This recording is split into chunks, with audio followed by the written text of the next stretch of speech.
And we're pleased to welcome to the program a local author and speaker, Mr. Bill Blowers. Welcome, Bill. Well, thank you so much, Bill and EJ. It's great to be here. Yeah, well, thank you. And I've always been very fascinated by Nikola Tesla.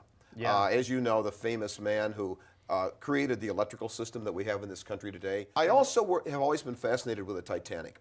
I saw the original movie about the Titanic, A Night to Remember, years and years. And I was a child. You know, I was probably in, maybe in high school or maybe even younger at the time. And that movie impacted me. What is the possibility that it wasn't an accident? What was the possibility that somebody did something to sabotage that ship? I kind of got serious about it. And so I started reading not just about the Titanic, but the people behind the Titanic. Who built the ship? Why was the ship built? You know who financed the ship? J.P. Morgan. Titanic was an American-owned ship. Okay? Well, guess what? J.P. Morgan had relationships with Nikola Tesla that weren't good. So I actually started writing about 5 years ago. And I'd never written anything like this before. Now, you asked about my background. I owned and operated my own company. When you're in that kind of a position, you do a lot of writing.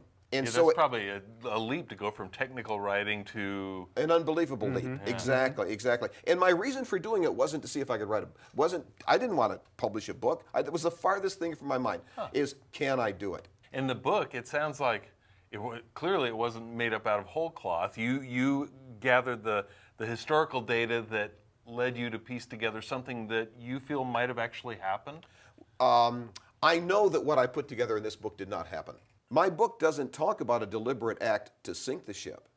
Right. It talks about a deliberate act to disable the ship. Not seeing how Tesla's connected to the Titanic. You'll have to read the book. I'll read the book. Yeah. Okay, deal. That's correct. That's part of the book is historical fiction.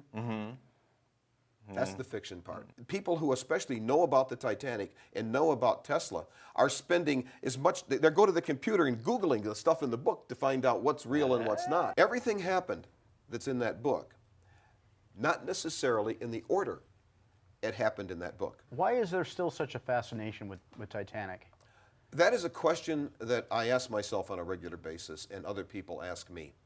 It's almost like there was a curse on this thing, and I think that may be part of it. I've always wondered about the captain. He's given blame, and yet you don't hear much about him. Do you have any opinions on the captain of the Titanic? I think he was beyond his time. Captain Smith knew 24 hours in advance that he was heading into a major ice field. Well, we want to thank you, Bill, for being with us today.